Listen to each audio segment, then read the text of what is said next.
Shalom, beloved, and hopefully everyone is doing wonderful today.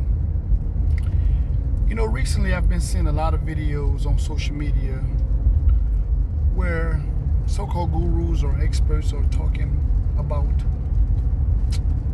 creating a trust and passing along generational wealth.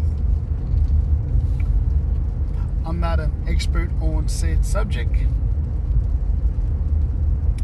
and if you're looking for legal advice or investment advice or financial advice, seek an expert. But what's really strike me as odd about this subject matter is most of these people don't talk about the principles that are in the Bible when it comes down to creating this trust and pass along generational wealth. In fact, the Bible in Proverbs chapter 13 says, a good man leaves an inheritance for his children. This country built up its wealth through some biblical principles, though it broke a lot of those principles as well, i.e. chattel slavery, right? Also taking that labor and not compensating people for their work. You're supposed to pay a man for his work, a worker for his hire, right? And people will say, well, they were not hired, they were slaves. But again, you cannot enslave a man against his own will, right?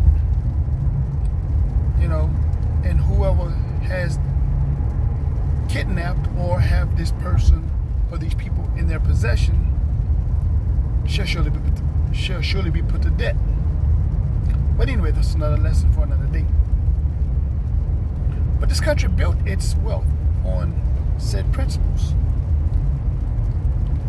Its government, many of its wealthy, the elites, a lot of these Fortune 500 companies, again, they have built their wealth off these principles.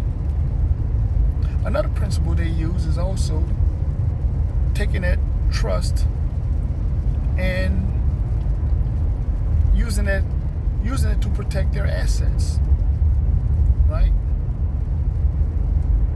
And one of the things that pop up in my head is be separate.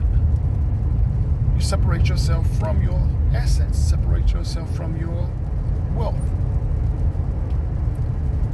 Be in the world but not of the world. They would say public versus private.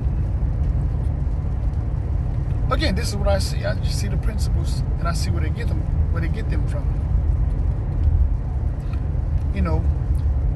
I've tried to discuss this among certain people and they would dismiss it. But again, the Bible is not a religious book. It's a book of law. These principles have been used, again, to build kingdoms, to build nations. We would rather argue and debate, and come into this covenant, come back to this covenant with that religious ideology. Again, not that I'm an expert or guru, even on the Bible.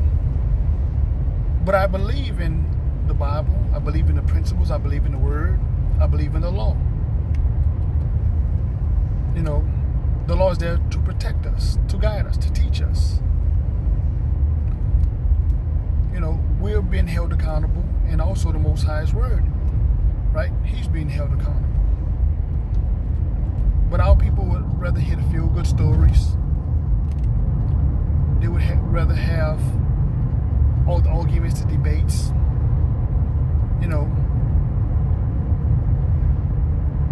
again, coming with that same religious spirit, that same religious ideology, but not really actually putting the Bible and the word of the Most High to test.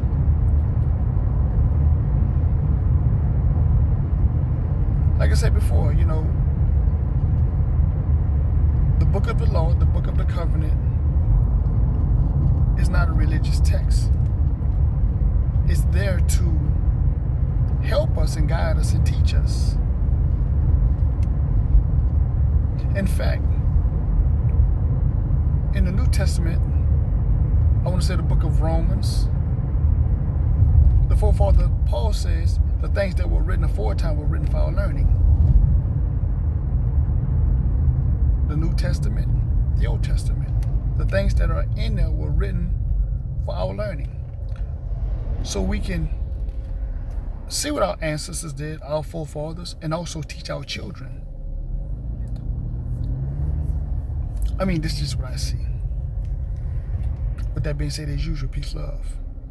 Shalom.